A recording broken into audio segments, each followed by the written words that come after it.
Okay, so welcome to this webinar tonight, exploring school anxiety, why and ways to support our children.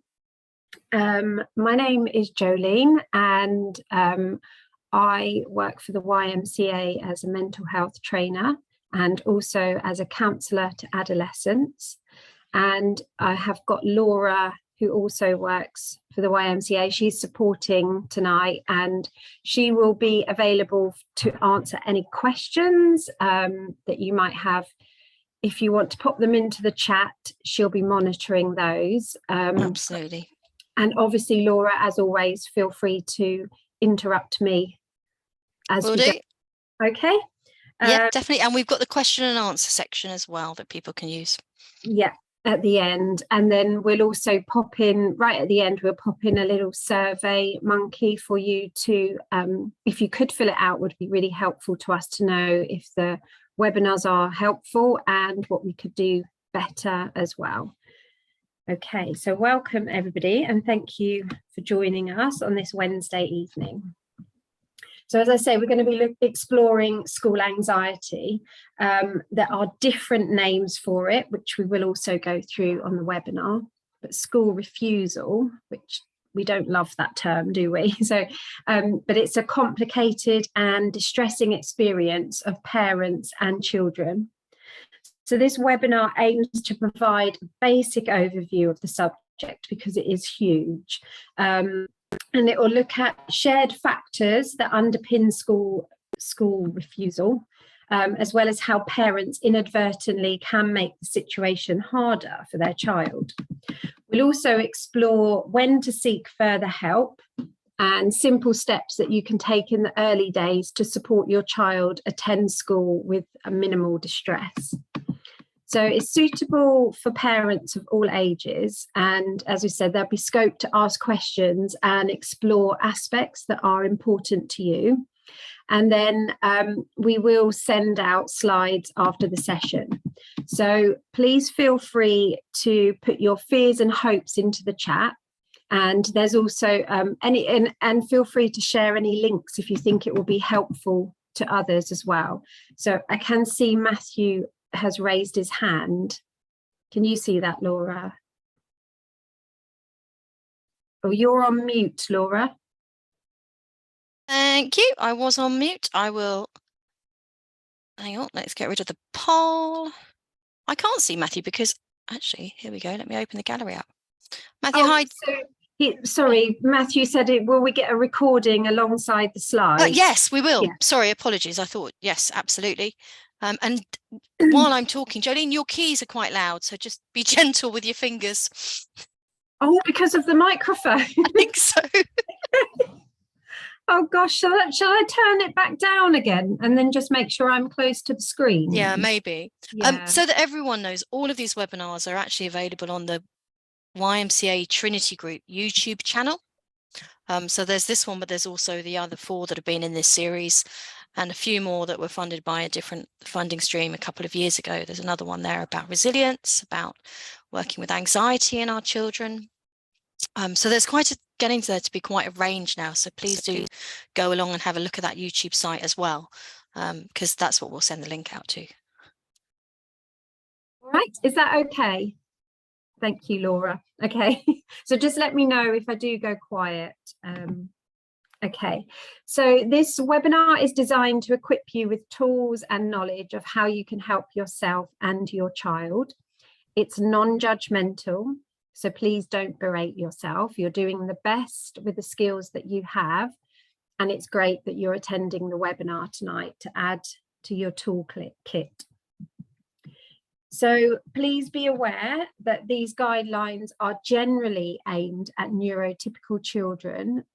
So not everything will be appropriate for your child. So you know yourself and your child best. So please do take that into consideration when you're listening. And the hints and tips may not be suitable to neurodivergent individuals. Okay, so just hold your child in mind and your situation. And as we said, please use the Q&A function as much as you wish. We'll do our best to answer your questions, and obviously if there's something that we can't answer, we can try and get back to you at another time. So this webinar will be looking at school anxiety. What is anxiety-based school refusal, and the different names for it as well, the prevalence and the legal definition, and then the types of school-based, the types of school-based refusal. We'll look at the shared factors and the risk factors, and we'll explore how parents may accidentally collude and the risk factors involved with school-based refusal. We're going to look at some tips to support the family and create social opportunities with people outside of school hours. And then there are some links as well to Cambridgeshire County Council have got some good links on there as well, which are at the end of the slides. Okay, so education legislation. Children must get an education between the school term after their 5th birthday and the last Friday in June in the school year that they turn 16. The education must meet the needs of your child. This education does not need to be in school. It can be in a mainstream school, a special needs school, special provision, or home education. So what are we talking about? Situations associated with attending school cause significant distress to a child, and they result in the refusal to attend school, and it significantly impacts their ability to learn. So in terms of the nervous system, the child's fight, flight, or freeze response is activated and their nervous system feels under threat. So they simply cannot attend school. So it's not that they don't want to, they simply can't. And it's specific to the context of school. So you may question if it is anxiety, as you see your child can do other things like meeting up with their friends, going to theme parks, but school-based anxiety is very different to generalized anxiety. So it's known as school-based anxiety. It's also known as emotionally based school refusal, school phobia. And what's really important is to know that it differs to truancy. So the term emotionally based school refusal, EBSR, for the sake of this webinar, is defined as severe difficulty attending school, resulting in the prolonged absence. So that term, EBSR, is often used interchangeably with school refusal, school anxiety, school phobia, emotionally based school avoidance, and anxiety-based school refusal. It is severe difficulty attending school, resulting in absence, as I said, severe emotional upset when faced with the prospect of going to school, and then staying at home with the knowledge of parents when they should be at school. So the 2022 attendance audit from the Children's Commissioner found that in autumn 2021, 1 in 4 children were persistently absent. And in 2018-2019, this figure was 1 in 9, meaning that persistent absence has more than doubled in this time period. Okay, so it differs from truancy, where children are more likely to exhibit a lack of interest in school, and they're more likely to choose to engage in more appealing activities other than attending school. Okay, so if it is truancy, then it's something to look into, such as why are they more interested in the things they're doing, such as hanging out in gangs? Perhaps there's a need to belong to a group, or what is it about school that they don't enjoy? What need is being met from not going to school and doing something else? And it also differs from situations where parents allow the child to stay at home because of a range of barriers associated with their own mental health needs or challenges, enforcing boundaries and school attendance. So the importance of language. When anxiety builds up to the point that a young person cannot go to school, this is often called school refusal. And you might hear the school or other professionals using this term. The word refusal situates the difficulty in the child and can limit how adults respond, including increasing a sense of powerlessness. It ignores the contextual aspects that are going on for the child and narrows the range of changes or interventions that adults can use to help. They are almost always part of the difficulty as well as the solution.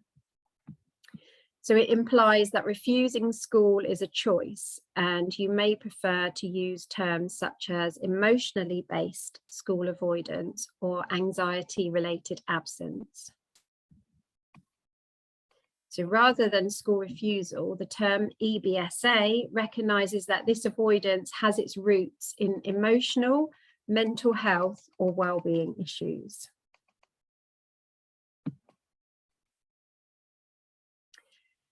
So how to tell the difference between truancy and school anxiety?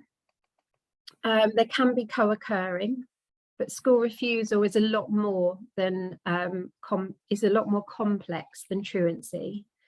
So because of the complexity of emotionally based school refusal, there can be major conflict within the family.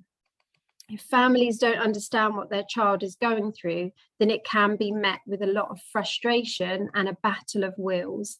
This can result in families being at odds with one another and not knowing what to do. Truancy is unexplained absence from school, and usually without parental consent.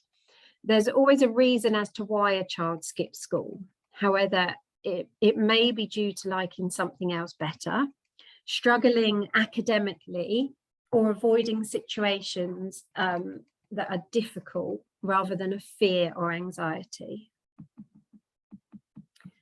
And then school anxiety typically results from severe distress or anxiety at the thought of attending school. School anxiety can be quite overwhelming for the child and their families. Okay, so barriers to school. Would you like to, if you feel comfortable, to share in the chat some of the barriers that you come up against? Yeah, I think they're likely to be, and what I've noticed from the chat is actually over 50% of children are in the transition age. So that key stage 1, key stage 3, which I guess would link to a lot of these challenges, transitions, barriers that would come up. But I really would encourage people to use the chat if you can, as well as the question and answers. Yeah, it would be the uncertainty, isn't it, Laura, and change. Yeah, a lot of change, and often, especially with the transition into key stage 3, it's a big change from being a child to being a young adult, actually, in puberty. Oh, chat says disabled. Thank you, Lindsay. I will look into that. Yeah. So I will let you talk, Jolene, and I will go into the chat because that would explain why no one can use it. Okay. So it is normal for all children to feel some level of anxiety over going to school. It could be linked to school, so the exams, new school, wanting to fit in, different teachers, fear of sanctions, and feeling pressure to learn in a certain way, and also, like we were saying, going from key stage 2 into secondary school is from a kind of nurturing environment into, you know, you're changing, there's lots of change, lots of teachers, lots of people, and with that comes the hormonal changes as well. So for others, the anxiety they experience becomes a sensation of threat to themselves their life and their well-being. So it's significantly bigger. They just don't feel safe or okay at school. And the lack of safety may stem from a range of things. Things linked to the school are struggling with changes in timetable, friendship issues, wanting to fit in, pressure to learn in a certain way, and they can't keep up with the class, and fear of sanctions. It could be life events such as family bereavements, illnesses and accidents, divorce, family breakdown, poverty, witnessing conflict or violence between family members. And then there could be aspects that are specific to your child. So sensory sensitivities, such as the school is too big, it's too loud, it's too noisy, the uniform is itchy, it's hot, unbearably hot, it doesn't feel right. Or the social side could also be too stressful for them. So perhaps there is some neurodivergence, such as autism, ADHD. There may be learning needs that become apparent at secondary school when the school size increases. So your parent-child relationship is also really important to consider. And about 40% of children and adults have what is called insecure attachment. In itself, this is not good and it's not bad. However, it can make school attendance tricky for some children, and actually any attachment issues tend to show up around year 8 and 9 in the secondary school as well.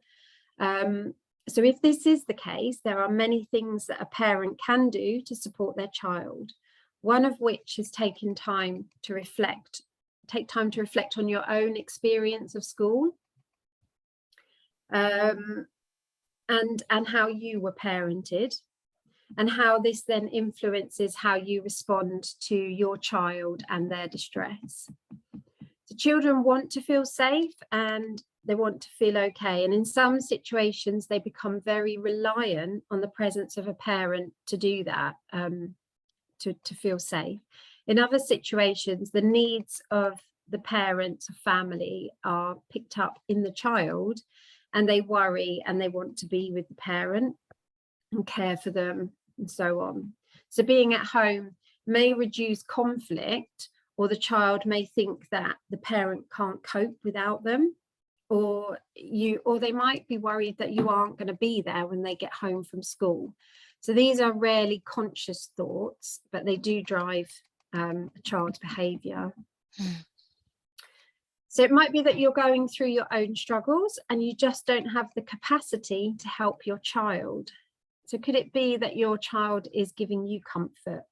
So are they more cuddly when they stay at home with you? Are you unconsciously kind of colluding with your child? So maybe they're meeting a need in you as well. And I just want to stress with that, this is by no means any form of judgment around this. It just is something that happens, which is why we've included it, because I think it's really important when looking at this from an emotional and anxiety based approach. We look at all of the factors rather than just what's going on for the young person. Thank you, Laura. So when we think about the barriers to attending school, we need to explore all aspects. So not just the child, but the child, the school, and the family or parent. And it's useful to think in terms of pushes and pulls. So what is pulling the child to stay at home? Like, do they have access to their devices all day, or the internet? Are they worried that mummy or daddy might be lonely without them? Do they lack confidence or the ability to navigate social situations? And then what is pushing them to attend school? The confidence to attend school, enjoying new things, boredom of being at home, the wish to build friendships, to be like their peers. So how can you shift that balance? Another way to look at this. So some school of thought is that no leisure activities may help, although this is very much dependent on the reason and is also not one for discussion in this webinar.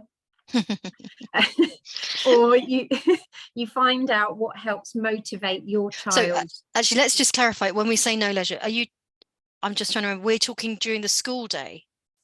Yeah, so let's just be clear. So I guess what we're thinking about is that the difference between what goes on at home in school hours versus outside of normal school hours. So we certainly, and there are very strong different points of view about what you should allow, people should allow their child to do during school hours or not, and whether it becomes a pull factor to staying at home, or whether it becomes something that helps push the child towards wanting, to supporting rather than push. Push sounds a bit unhelpful, but yeah, supporting the child wanting to go towards school.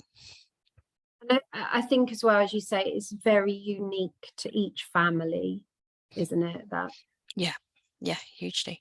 So it's a huge topic. It's massive, and actually points that are coming up in the chat about the barriers are pathological demand avoidance, and a young person that has struggling with that, but the parents are struggling here with actually trying to help the staff learn how to manage and how to respond and how to educate the staff in regards to that.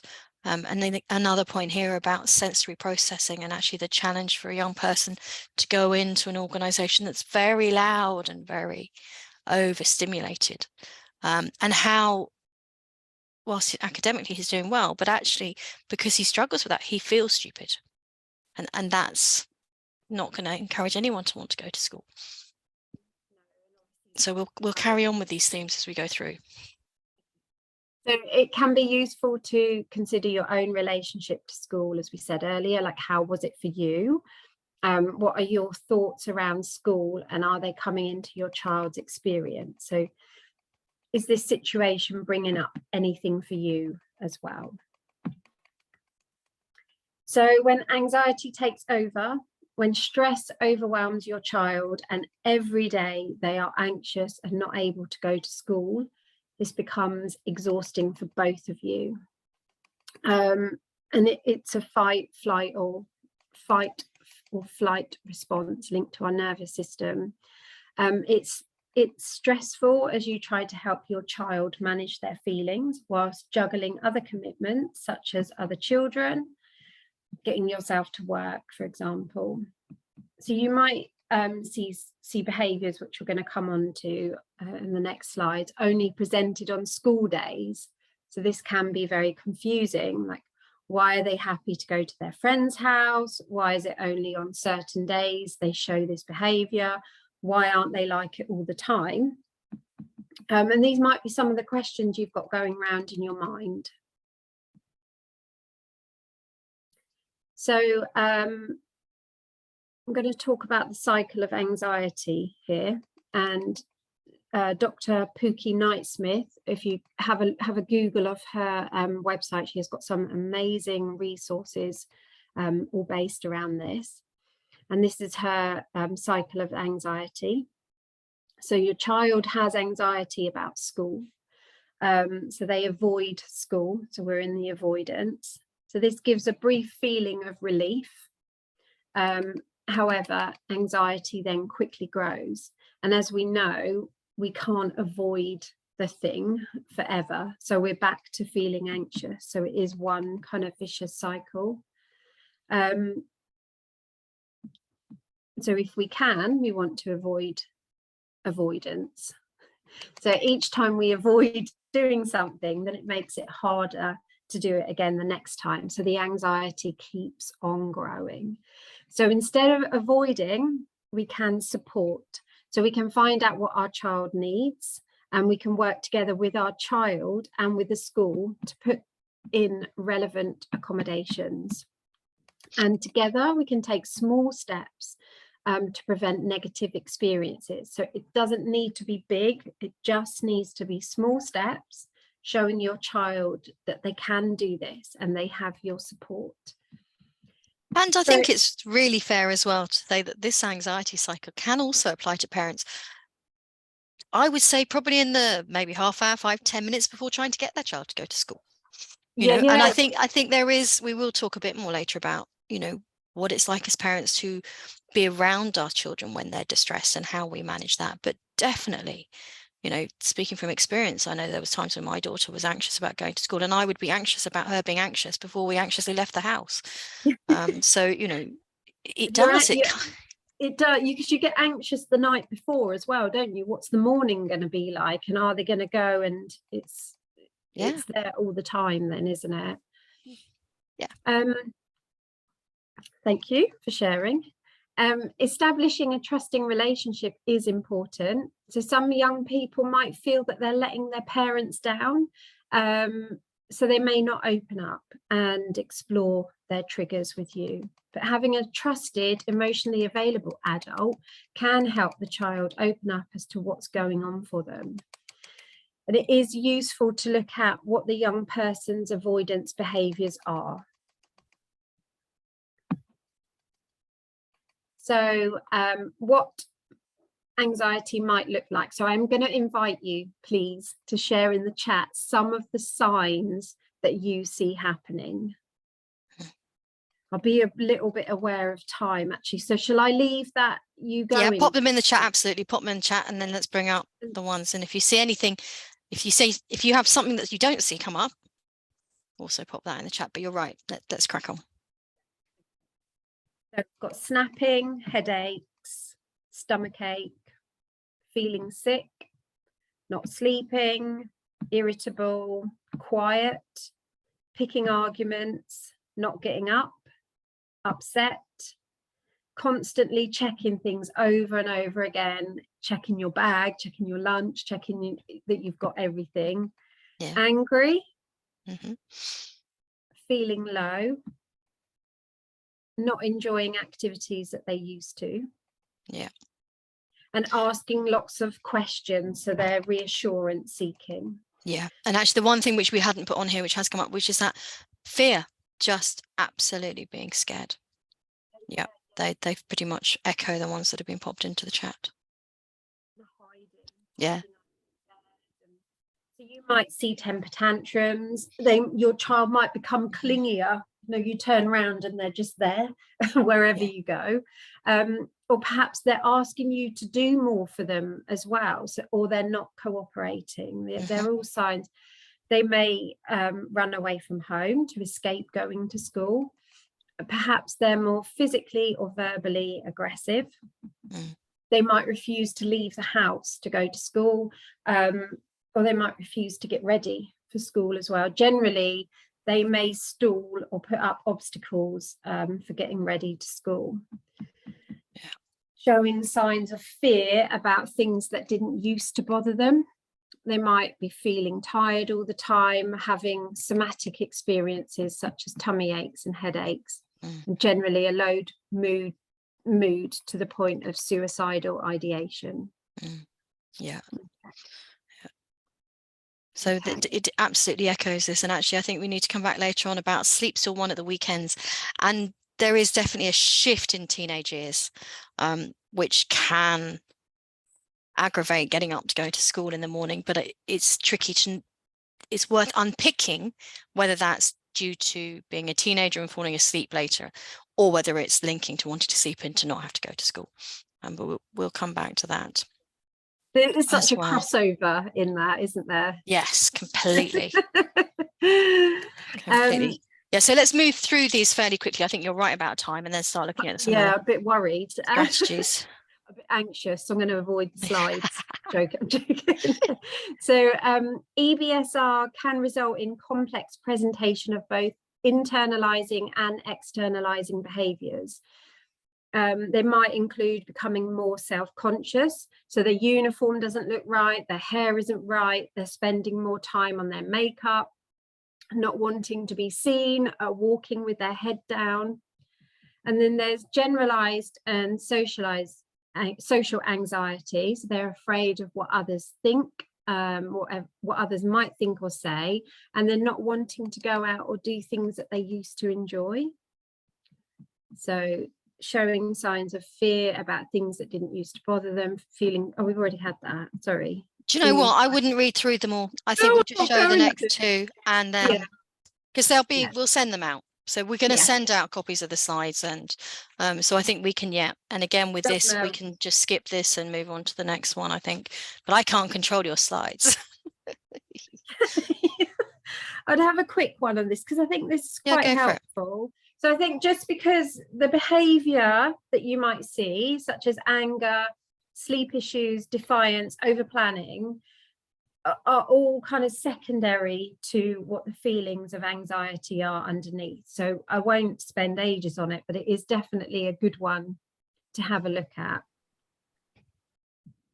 Without a doubt. And what have we got here? Risk factors. So it's possible as, I've been signed out. Sorry. Okay, I've got the I can still see your slides. I'm back in. There you go. Okay. So it's really good to identify triggers. That's been shown to be very effective when working with families and professionals to identify what is happening for your child. So they can do this in school, can't they, or professionals, but the assessment helps identify the triggers associated with the reasons why they're not able to attend school. And it's really, really important to get to the heart of what's happening for the young person, what their difficulties are, as there could be underlying anxiety about something else, depression or other mental health challenges. And as we said, there's the whole sensory as well, sensory sensitivities. So exploring the source of anxiety or school refusal will identify the contributing difficulties. And it is often more than one difficulty happening at once. So relationship issues, severe test anxiety, bullying on social media, real life family problems. That there might be a history of separation anxiety that also needs to be explored. So sometimes it's simpler and more effective to address the family and the school first. This is because we need to consider the fact that children are growing and learning, and their brains are changing, and they're also going through puberty. So it's significantly hard for a child to change that, for adults around the child to make changes and make them cope with the environment they have to manage. And I think that's actually just come through as a question, interestingly, in terms of changes and different demands, different attitudes, different family situations. And one of the questions is how to manage when one parent has a very different response and way of managing anxiety to another parent in different houses. So it might not be exactly the time, but I just wanted to draw attention to it, because I think one of the key things here is helping the young person in the middle of this develop a narrative and a story that will help him explain why he's at school sometimes and why he's not, so that he can try and maintain relationships with peers alongside other, ideally, trying to understand what it is about why he is allowed to have some time off in one place rather than another, and how much that is to do with his anxiety versus wider contextual issues. Because actually, if he does and is able to go when he's with one parent and he copes okay with the day, that does suggest that it's not necessarily an anxiety issue, but maybe more a situational issue. It could also be something about what is happening, happening in one house, whether he feels he needs to be there more or is just being allowed to be there more. So I've sort of touched on a few things there, but we will try and come up with some more tips in relation to that. But I think working with him with why he hates going to school is going to be key with you, and what you can do to help reduce some of the barriers at that point, as well as helping him understand that there's different houses, different rules, and a way of making sense of that with his teachers and with his peers. I think I would explore the two different situations there with the family. So let's have a look at tips for families and carers. So coming out the other side of EBSR is the result of a journey, and it is a journey.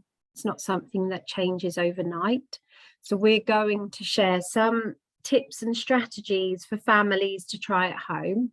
what you can do and what schools can do, and then ideas to support your child, what accommodations you can make.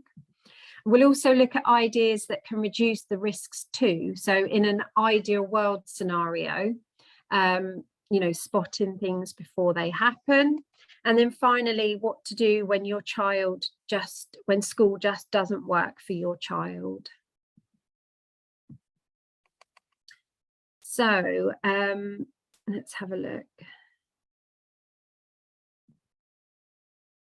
So we're looking at family risk factors and other ideas. So what can you do as a parent family? You can get help and support for yourself and your child if needed.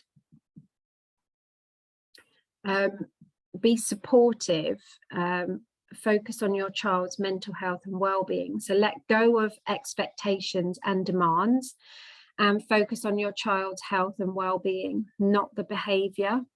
Be supportive of any small achievements that they make, such as getting out of bed. Take away all demands.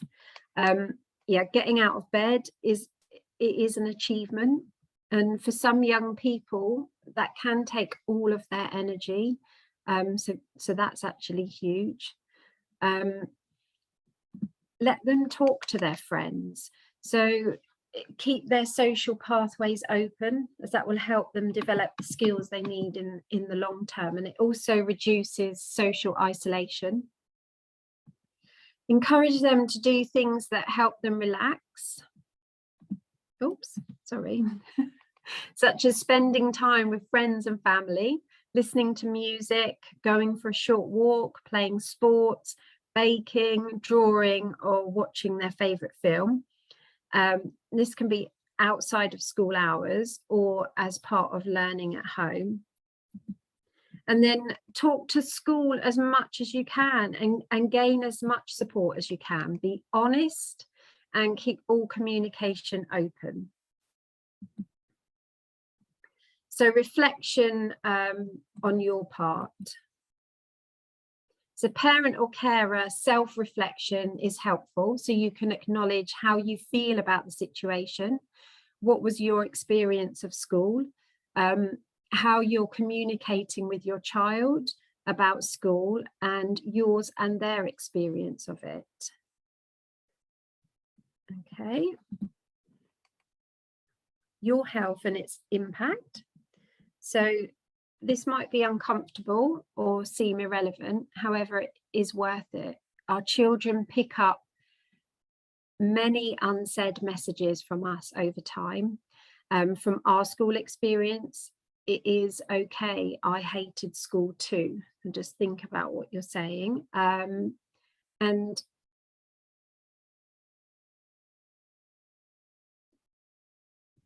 let's find something that can make you feel better as well. So your choice of wording that you use when you talk about school. So something like, don't be upset, let's find something that makes you feel better. So think about how you manage their distress and your own distress. Yeah, because I think it's easy for us to express empathy to our children and say we understand and we had a horrible time at school, or it was really difficult, or our children have heard us talk about hating school or struggling in school, or, you know, don't worry, you just have to get through it. Life gets better when you leave. And these are really real experiences, but they reinforce a negativity around school.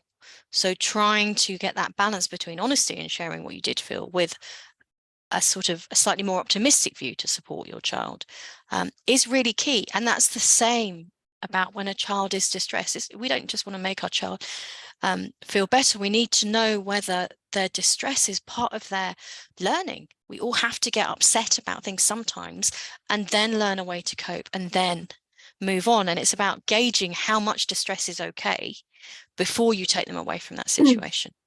And thanks, Charmaine. I can see you've raised your hand. I don't know if you did it on purpose. Could you pop something in the chat? That would be great. But if we ourselves, if we look at our child and then we experience all the emotions we had when we were being bullied at school, it can make it very, very hard for us to help our child manage with their distress.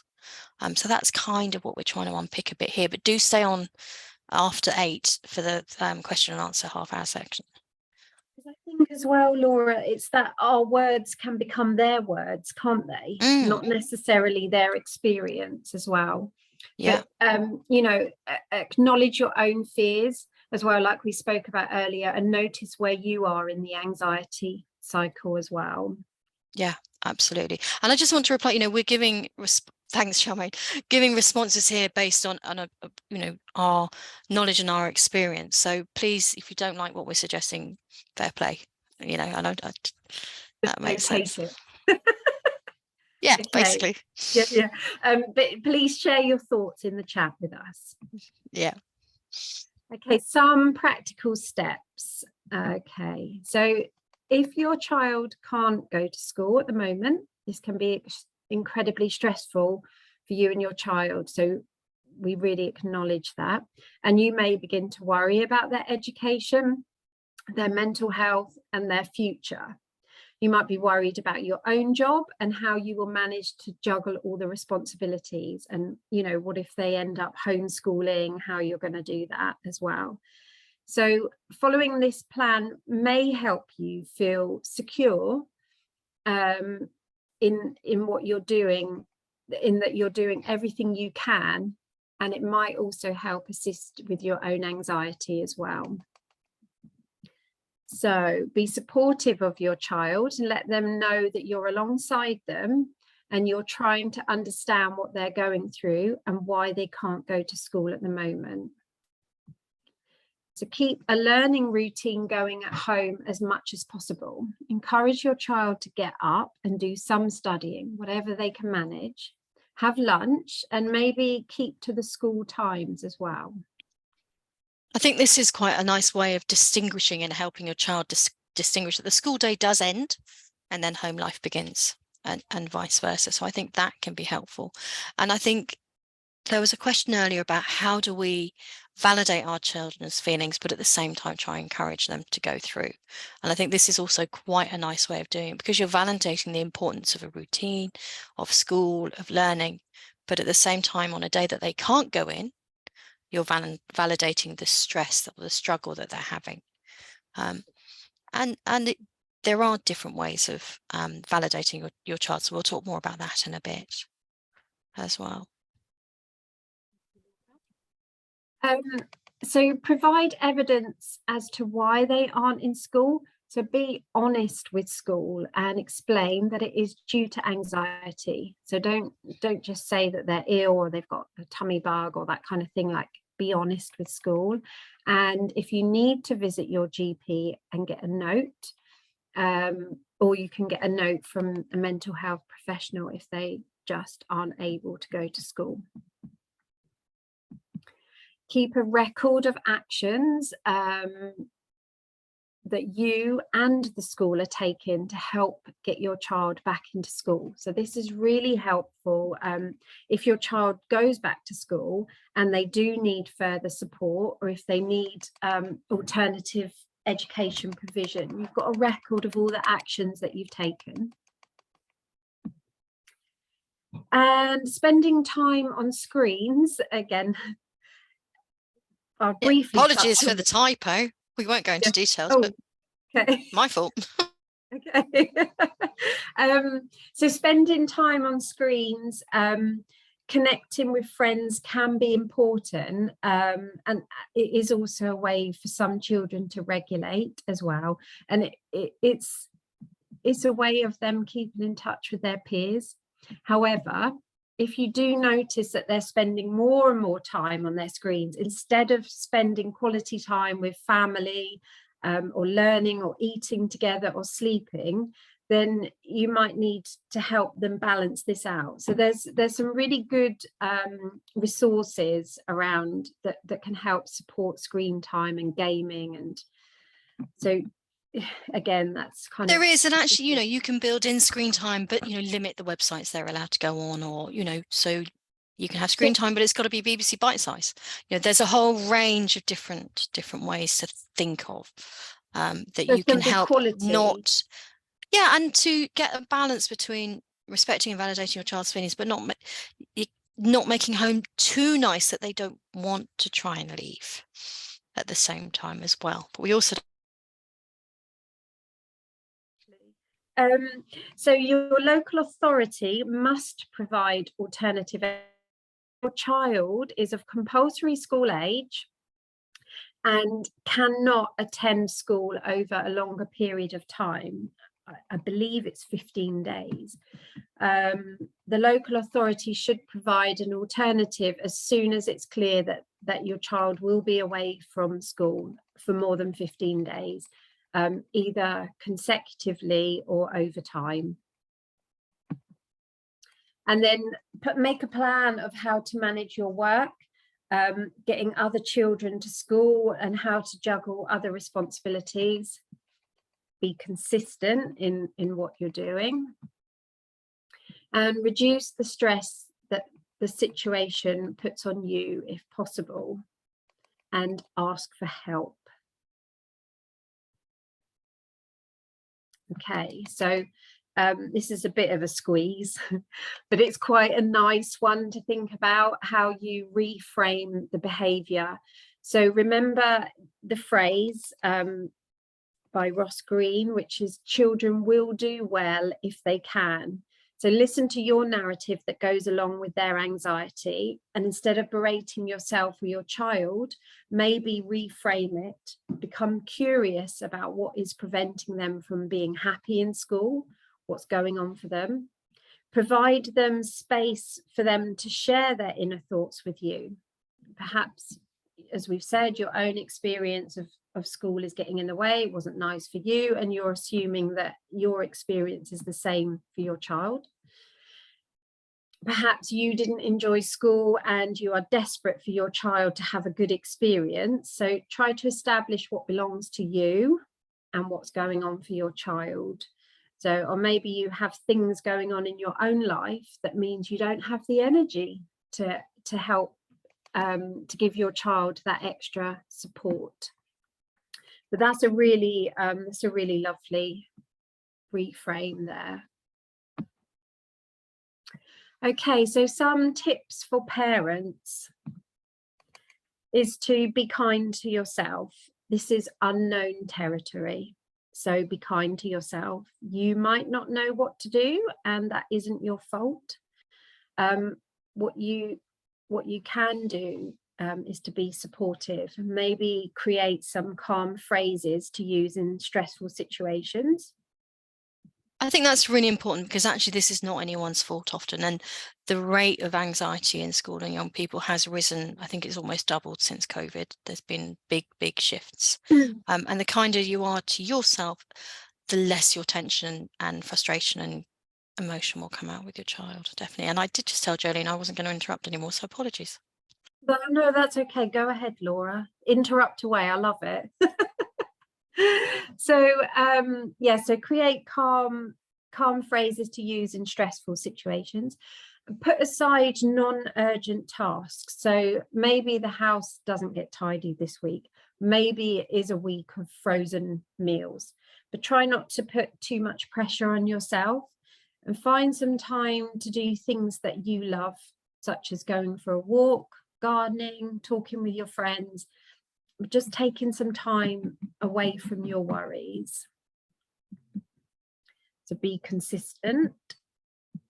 Support your child in building coping skills. Respond calmly. I've got so manage yourself. Stop, take a pause and breathe. Check in with yourself and understand your worries and concerns before responding to your child. Your child will respond to your nervous system.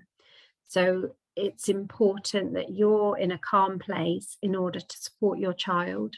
So if you need to get help for this, then please reach out to a friend, a family member, or a professional. Create a plan together with your child and other family members. So think about how you manage other family members' needs as well, and create a plan together. So even if they aren't in school, they can still keep up with their learning in whatever way that looks like for them. So think about what their day might look like, what well-being tips to include in the day. Set aside learning times each day so they can keep a school pattern, as this will help for when they return back to school, or if it's a different form of education. And be consistent in how you respond to your child and in keeping to the plan that you've created. So think about your own needs in this plan as well, and how you manage your own mental health and well-being. Being consistent can take away some of the uncertainty your child feels, and knowing what their day looks like may help to reduce anxiety. So if they don't have that routine and they like to know what's happening, that is also anxiety inducing. So just kind of having that plan can help you both, actually. Then support your child to build their skills and confidence, their coping skills. Take small steps with your child. So you might like to set some goals together, but these need to be small, achievable goals to help build their confidence as well. And don't berate yourself. There's all sorts of reasons your child might not be able to attend school, and berating yourself will not help you or your child. You'll be punishing yourself instead. So focus on the things that you can do to help your child and to help your family. And think about what's inside of your control and reach out for support. So please know that you're not alone in this. So things you can do at home. So I think I'm going to interrupt you here. We have 10 minutes, so I reckon we should skip through to slide 24. Okay. Sorry. Sorry, everyone. Okay. No, we obviously thought it was less, but if that's all right with you, I think, yeah, move on to some of the tips for working with the school, and then focus on some of the things to help your child reduce their sense of overwhelm and some of the behaviours and struggles as well. And we'll prioritise that for the next 10 minutes, and then we're both here to answer. People have the opportunity to unmute and ask questions, and we can discuss things. Thank you. So tips for working with the school. Ask for a meeting with your child's teacher, the tutor group lead, head of year group, pastoral lead, or the school SENCO. Before you attend the meeting, make a note of everything you wish to talk about and what you've noticed, what your child is finding difficult. You could also ask the teacher if they've noticed anything in particular or different situations that your child finds difficult. If you or your child have already talked about what changes school could make to help them, then ask in the meeting if it's possible for these changes to be made. School, there's some possible evidence-based interventions that they might be able to provide, such as play therapy, psychotherapy, family therapy, or CBT. They also might suggest a peer buddy support system that helps some children.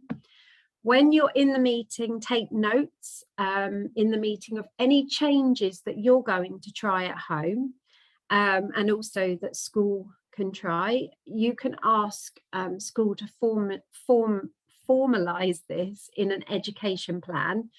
So the changes are documented, and then their consistent adjustments are made across all lessons. I think that's really important.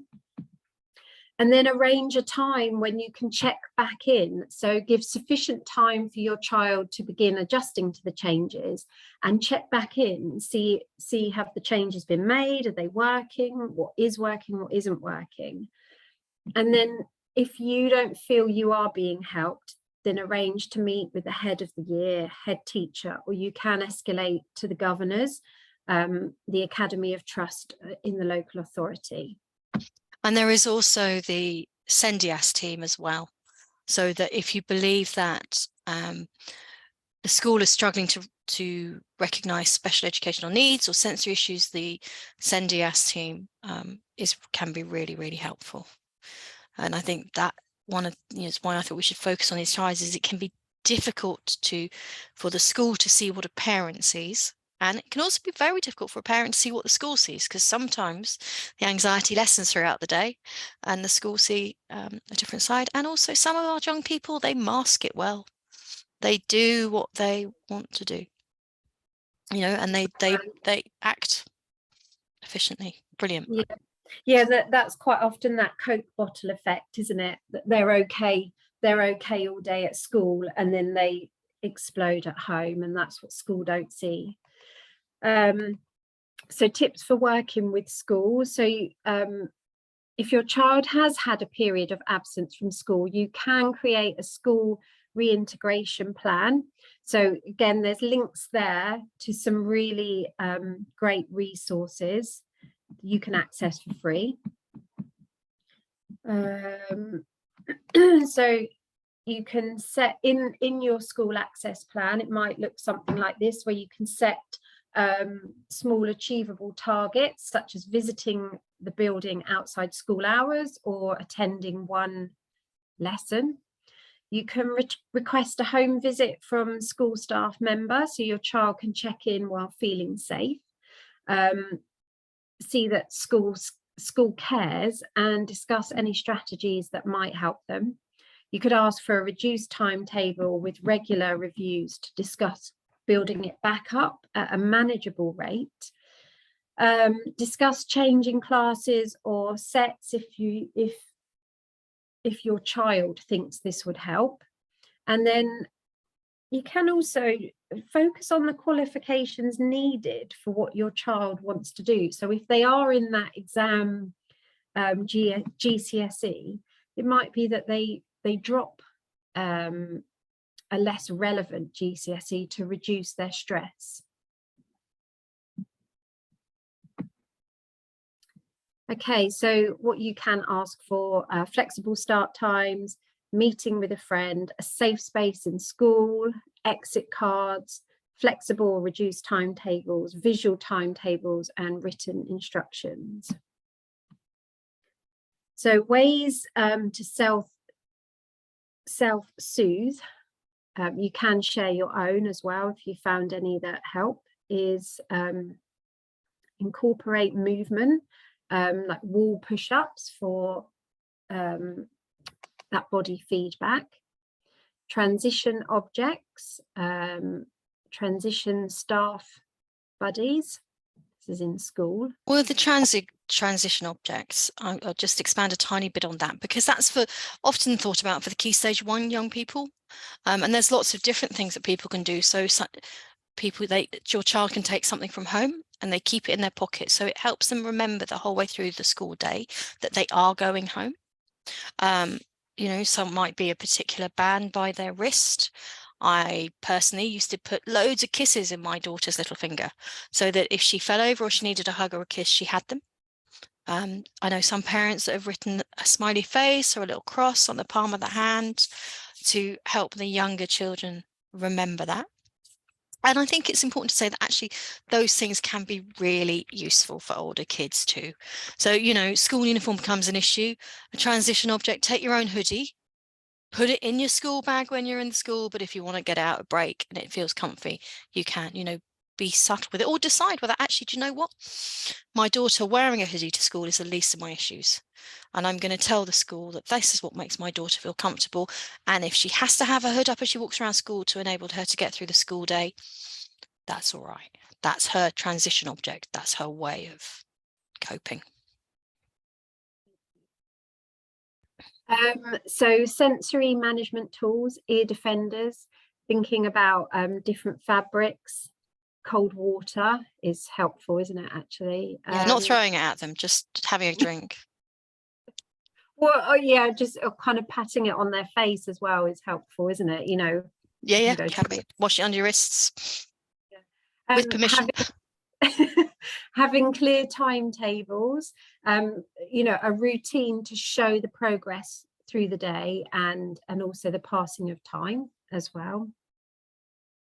And actually, that's a really key one, because a lot of young people can't tell how time changes. They don't necessarily, some young people can't read a clock. Some can read digital clocks, but they're particularly sensory processing issues, which means they can't read a round clock. So they need to have a digital one. Things like that can really help reduce the anxiety of a child, because then they know what's happening next. So we've got weighted blankets, heavy objects here, but I'm thinking in school, you know, putting their bag on their laps can be helpful for grounding as well, to reduce anxiety. Something heavy on their laps, practicing breathing exercises, having a safe space to go to in school, perhaps creating a mantra together or a goal to focus on.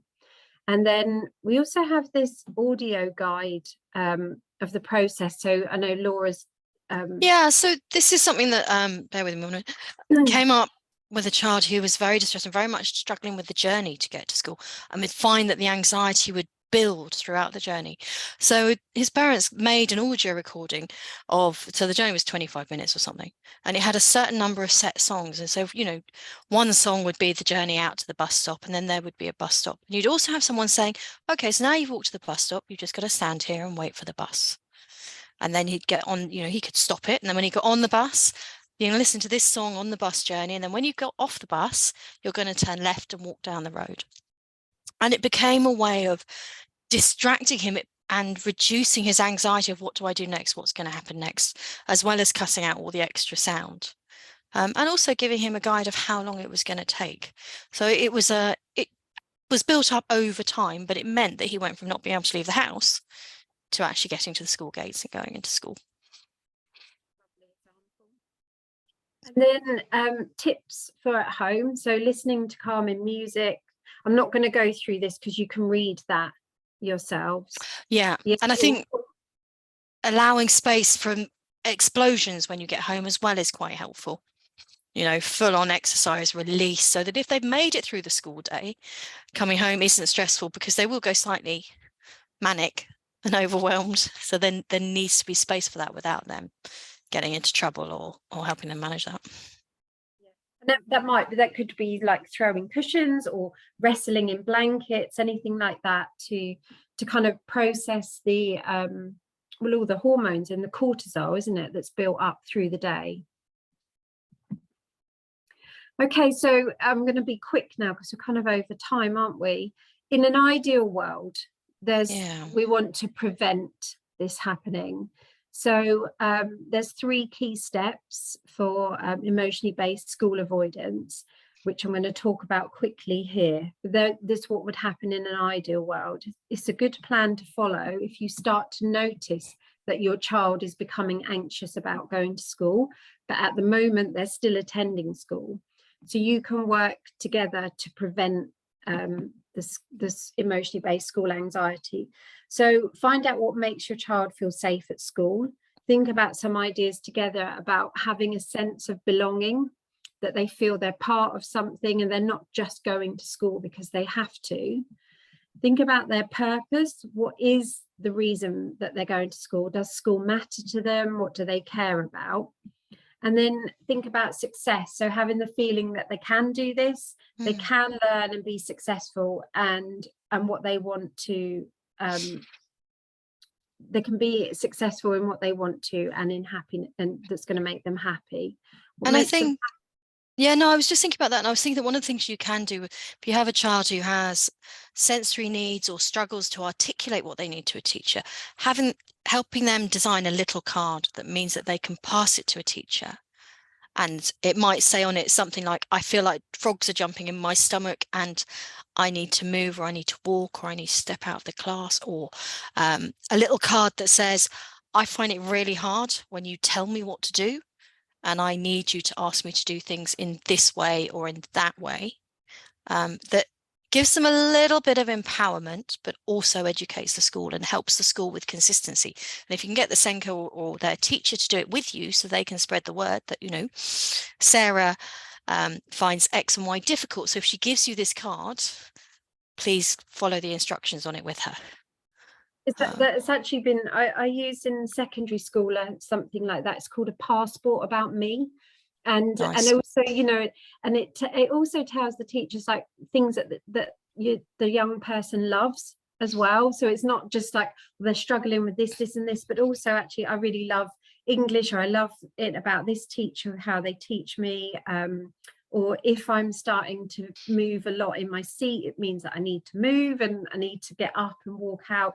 And it's just the teachers actually found that really helpful. And we photocopied it so every teacher in their school day had a copy of this passport about me, of a better understanding of that child and their needs. Yeah. So, yeah, and I think timeout cards are a variation on that.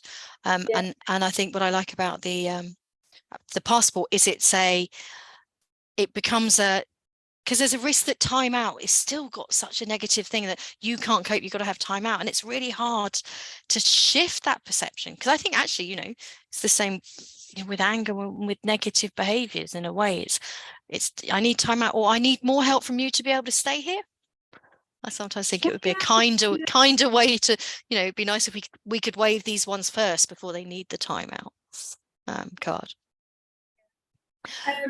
Yeah, so if there's a safe adult at school, safe person that they can go to if they feel like it, and then early intervention, so work with your child to understand the problem. And it's not that I won't go to school, but it's actually that I can't go to school, and then build in protective factors, and you can review the anxiety cycle together. So we had a question before we go on to this slide, because I think the last slides we can put up the SurveyMonkey slide and ask people, we'll do that at the end of the question and answers actually. If you can't stay for the question and answers, please do fill out a survey. Actually, we'll put the slide up. Please take a QR code and do it now if you're going to leave. But if you would like to stay for the questions, we will put the survey again at the end for feedback after you've had a chance to hear our answers and see what you think of those, really. But one of the things we were saying is build coping skills.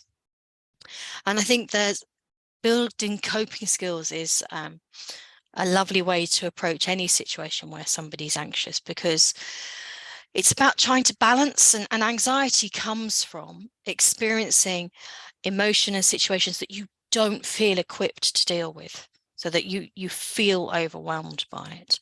I mean, that might be a physical overwhelm, or it might be a psychological overwhelm.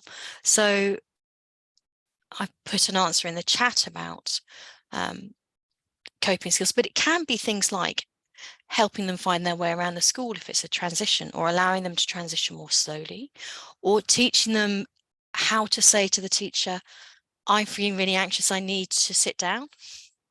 Or how to go in the mornings and say, God, it was difficult to get here. And just things like that. Or even just how to say to themselves, do you know what, I can feel my heart racing, but that's all right, because I can't see a tiger here. I know it's okay. I know it's just my heart wants to be at home because I'm not used to being at school yet. Or things like, actually it feels really loud, or I'm getting a headache, or I'm feeling overwhelmed and I need to do something to help myself, and to be able to ask for help. But it can also be things like how to introduce themselves to friends, or what you can do as a parent to help build friendships in the, if you're new to an area and it's a brand new school, how can you help your child have those social skills and so on. So there's loads of different coping skills that, and they're pretty much the same for children as they are for us, to be fair. They're fairly human responses, I think. So we had a question earlier, and somebody referred to pathological demand avoidance. Sorry, and I think, do we want to stop recording at this point? Or? Oh yes, that's a good idea. So we will stop recording. I'll stop recording, and then anyone who would like to ask a question, pop a hand up and we can make it so that you can unmute and look at that. And I'm in charge of that side of it, so I hope it'll work. Yeah, I think that's actually a really good point as well, which is the idea that someone is asked to encourage a child. So it's, how do you help teachers understand shyness and anxiety and accept when a child has done more than they've ever done before, but it still doesn't hit the norm? Because I think you're right, there is a lot of pressure on children to speak in class, and if they don't want to and that makes them anxious, then yes, trying to educate the other staff around that is really tricky. And I think that's a good idea. Yeah, go on. So no, go on, carry on. No, you look like you were like a gem No, there. I was just going to say, advocate for your child.